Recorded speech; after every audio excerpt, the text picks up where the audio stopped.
اللہ تعالیٰ جل شانہ نے قرآن مجید فرقان حمید میں ارشاد فرمایا کہ لوگوں پر اللہ کے لیے بیت اللہ کا حج لازم ہے جو کوئی راستے کی استطاعت رکھے۔ حج لغت میں قصد کو کہتے ہیں، اصطلاح شریعت میں مخصوص ارکان کی ادائیگی کے لیے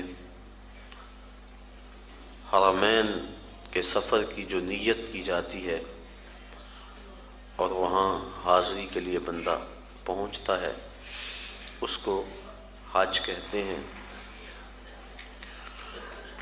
حضور نبی رحمت شفیع معظم رسول محتشم صلی اللہ علیہ وآلہ وسلم نے ارشاد فرمایا، جب انسان حج کرتا ہے تو وہ ایسے گناہوں سے پاک ہو جاتا ہے جس طرح ابھی ماں کے پیٹ سے اس نے جنم لیا ہو۔ ماں قبل کے تمام گناہوں کا حج کفارہ ہے، اور اگر کوئی استطاعت رکھنے کے باوجود حج نہیں کرتا تو حدیث میں سخت وعیدیں موجود ہیں۔ حضور کے ایک فرمان کے مطابق جو شخص استطاعت رکھنے کے باوجود حج نہیں کرتا، فرمایا وہ یہودی مرے یا عیسائی مرے، ہمیں اس سے کوئی غرض نہیں ہے۔ اور ایک حدیث کے لفظ ہیں کہ حج میری امت کے ضعیف لوگوں کا جہاد ہے۔ حج کی فضیلت کے عنوان سے کتب حدیث کے اندر بہت کچھ موجود ہے۔ صاحب استطاعت پر زندگی میں ایک مرتبہ حج کرنا فرض ہے۔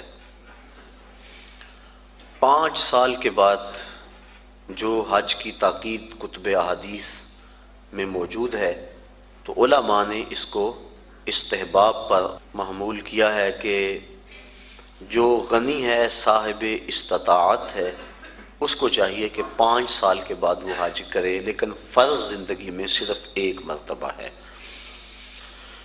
ایک مرتبہ واجب ہوا، اس نے ادا کر لیا تو وجوب اتر گیا، لیکن ویسے اس کے لیے مستحب یہ ہے کہ وہ ہر 5 سال کے بعد کر لے اگر وہ استطاعت رکھتا ہے، چونکہ حج کرنے سے اللہ تعالیٰ غنا عطا فرماتا ہے۔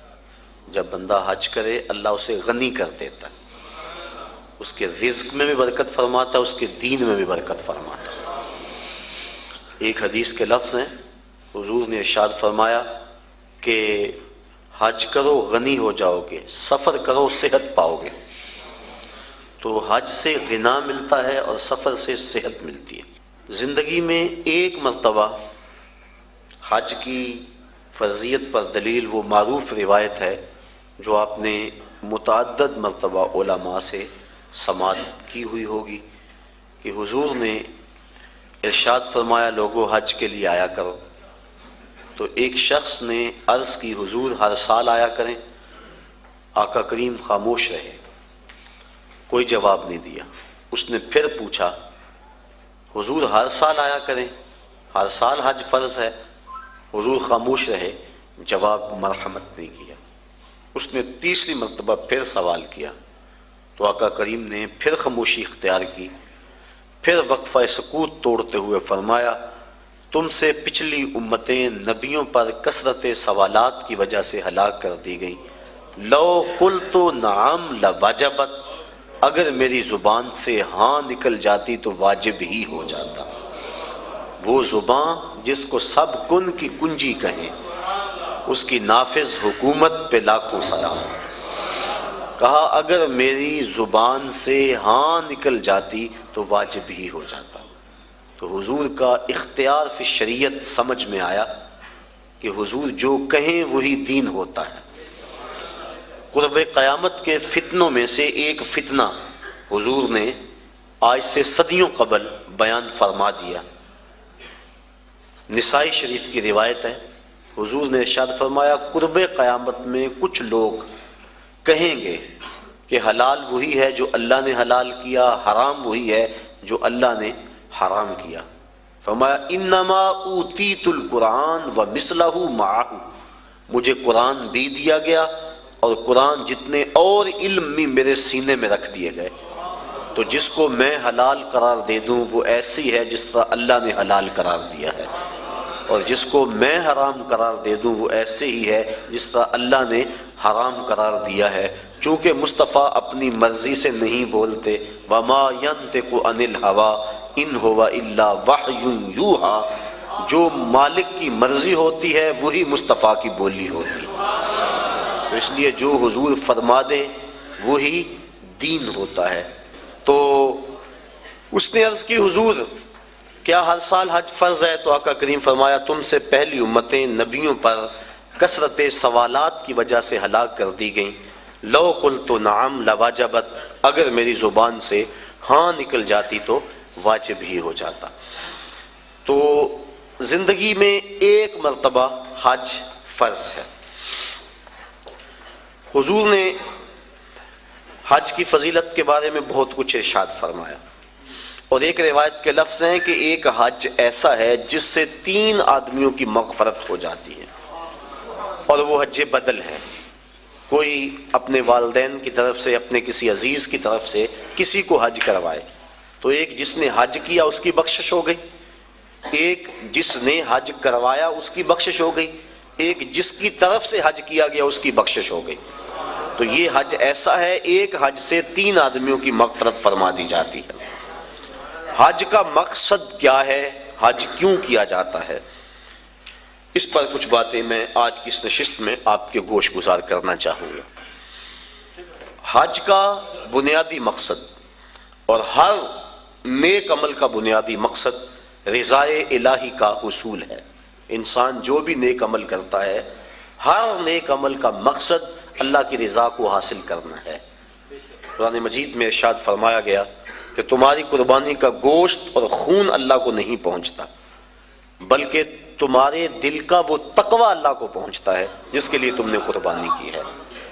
گوشت خود کھا لیتے ہو، خون گلیوں میں بہہ جاتا ہے، کھالیں مدارس میں چلی جاتی ہیں، مختلف تنظیمات لے جاتی ہیں، تو اللہ کو کیا پہنچا؟ تو کہا تمہارے دل کا وہ تقوی ہے، جو خلوص اور للہیت ہے، اللہ کی رضا جوئی کا جو جذبہ ہے، وہ جذبہ اللہ کو پہنچتا ہے۔ تو ہر نیک عمل کی بنیاد اللہ کی رضا ہے، اور اگر اللہ کی رضا کے لیے کوئی عمل نہ کیا گیا تو وہ عمل نہیں ہے، نیک عمل نہیں ہے۔ اور صرف ریاکاری کو شرک اصغر کہا گیا ہے، ورنہ انسان جو نیکیاں کرتا ہے، اچھے کام کرتا ہے، کسی کو شرک نہیں کہا گیا، ریاکاری کو شرک اصغر کہا گیا ہے۔ جب اللہ کے علاوہ بندہ کسی اور کے لیے نیک عمل کرتا ہے تو وہ نیک عمل نہیں ہوتے، اس کو شرک اصغر کہا گیا۔ اور قیامت کے دن اللہ تعالیٰ جل شانہ ارشاد فرمائے گا کہ جن کے لیے تم نے یہ عمل کیے تھے ان سے اس کا اجر لے لو، میرے لیے تو تم نے کیے نہیں تھے، جن کے لیے کیے تھے ان سے ان کا اجر لو۔ تو اب کوئی وہاں اجر دینے کی صلاحیت بلا کیسے رکھتا ہوگا؟ تو جب بھی انسان نیک عمل کرے تو بنیادی فلسفہ یہ ہونا چاہیے کہ میں اللہ کی رضا کے لیے کر رہا ہوں۔ اور انما الاعمال بالنیات، یہاں بھی یہی مراد ہے کہ اعمال کا دار و مدار حسن نیت پر ہے، خلوص پر ہے۔ تو حج کا بھی باقی اعمال کی طرح پہلا بنیادی مقصد اللہ کی رضا کو حاصل کرنا ہے۔ حج کا دوسرا مقصد، حج مسلمانوں کا عالمی اجتماع ہے۔ اسلام نے ایک نظام دیا، محلے کی سطح پہ مسلمانوں کا اجتماع نماز با جماعت ہے، علاقے کی سطح پہ مسلمانوں کا اجتماع جمعۃ المبارک ہے، شہر کی سطح پر مسلمانوں کا اجتماع عیدین ہے، اور عالمی اجتماع حج ہے۔ یہ ترتیب ہے اسلامی نظم کی اور اسلامی اجتماعیت کی۔ حج مسلمانوں کا عالمی اجتماع ہے، اور عرفات کی حاضری حج کے بنیادی اراکین میں سے ایک رکن ہے کہ چاہے چند لمحوں کے لیے عرفات میں آپ جائیں تو پھر حج ہوگا، اگر عرفات کی حاضری نہ ہو سکی تو حج ادا نہیں ہوگا۔ تو عرفات کے اندر یوم حج کو خطبہ دیا جاتا ہے جس کا سننا مسنون ہے۔ تو خطبہ حج کے اندر مسلمانوں کے عالمی اجتماع کو امام حج امیر حج کا منصب ہے کہ جو مسائل درپیش ہیں ان مسائل کی روشنی کے اندر ان کی رہنمائی کریں۔ حضور نبی رحمت صلی اللہ علیہ وآلہ وسلم کا خطبہ حج ہمارے سامنے ہے۔